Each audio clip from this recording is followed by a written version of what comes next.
Danke bafethu, welcome back to Nkuliso. Ngibona ama-comment a-few lana bafethu a-impressive, but i-comment engifuna ukuqala ngayo ekabhuti laphana u-Edward Matlape.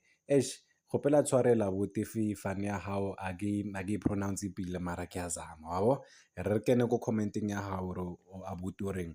Uthi laphana ku-Kaizer Chiefs inkinga akusiyo ibhola nje kuphela. Uthi whether la siyathanda or asithandi kunenkinga enkulu laphana ku-Kaizer Chiefs. Uthi for the past plus minus 15 years uthi mawubheka ama-player, umuntu osayina ama-player ubani, ubani okumele ablame for wonke lama setbacks lawa ku-Kaizer Chiefs. Uthi-ke ukukhuluma kuchiphu kakhulu bafowethu, but ubani othatha i-blame ngazo zonke izinto ezenzakalayo laphana ku-Kaizer Chiefs. Kusho ukuthi for the past couple of years ubani ngempela othatha i-blame. Uthi why can't the shareholders not have a say in the running of the club?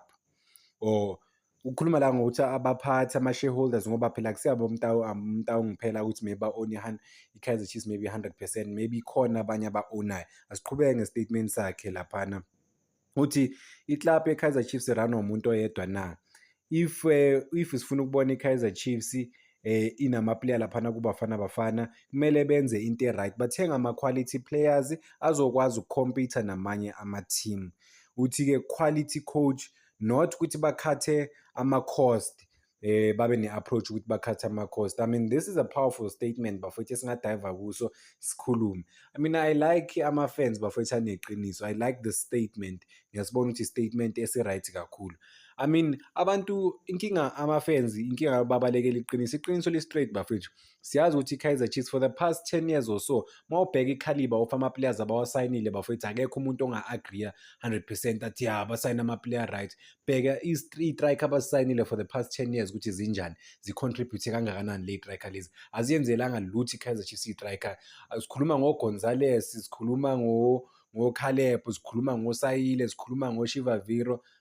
I didn't even count half ye-striker bafowethu, even ama-signings abad laphana ku-Kaizer Chiefs, even to o-goalkeeping department o-Akpeyi, o-goalkeeper bekumele ba-replace uTumele Nkhune, bayenzeleni i-team, ba-contribute kangakanani ku-Kaizer Chiefs. Did they make Kaizer Chiefs better or worse? I-recruitment kwenzakalani ngempela laphana ethimini? These are the questions okumele abuzwe ama-questions.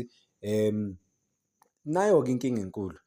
And khona umuntu oshilo comment a few days back bafowethu washo ukuthi i-Kaizer Chiefs kumele iqashe abantu bangaphandle, hhayi ukuthi kuwo wonke ama-roles laphana kuba abantu bakamtawong, because of nami bengi-addressa leyo nto leyo. I-sporting director ubani? Ulo Kaizer Motaung Junior.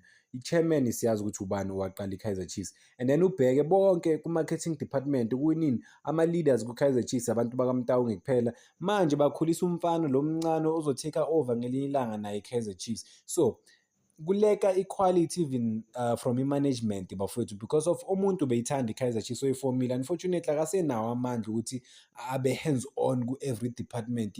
He can't do that. Sekana-80 or so bafowethu uDr Kaizer Motaung. So kufuneka abantu aba-well equipped abangakwazi ukurana i-Kaizer Chiefs bakwazi ukusiza nabo. Ifamily yakuMtaung nje kuphela, they can't run i-Kaizer Chiefs bayibeke to the top. Let's be honest, sibeni fair.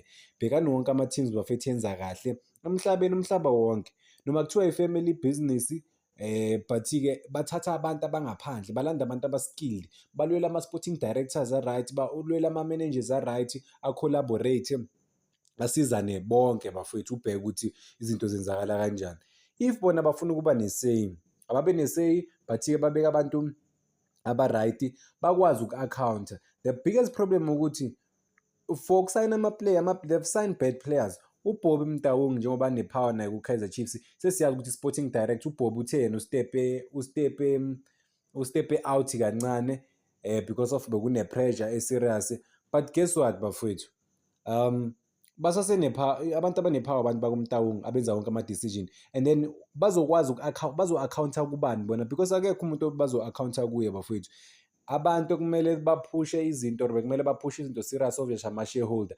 But the reason ama-shareholders angaphushi that much in terms of i-success ye-team, they don't care that much about i-success ye-Kaizer Chiefs. You know why they don't care? What is the success ye-Kaizer Chiefs?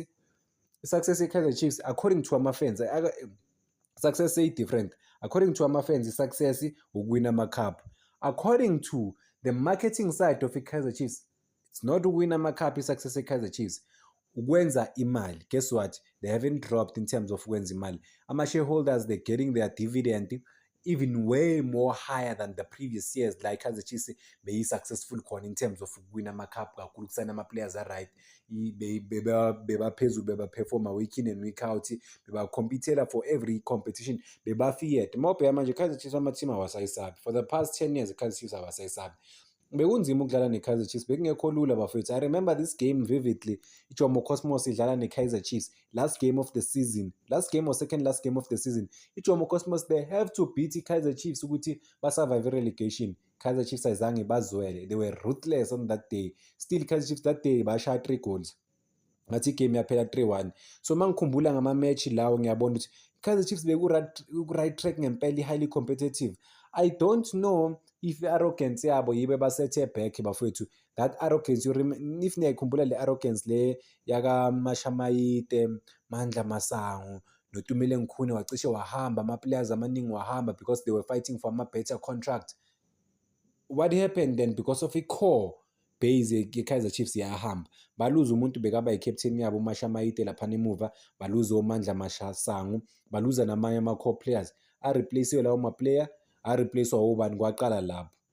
So ukumake sure ukuthi ama-players a-right, oMashamayite bathi bafuna ama-salaries angconywana, but-ke isikhathi esiningi bebafuna ukuthi badlalele i-badge, cause uMashamayite bekayi-leader, adlala amagame amaningi for i-Kaizer Chiefs, one of the leaders, but-ke bekafila ngathi udeserve imali more.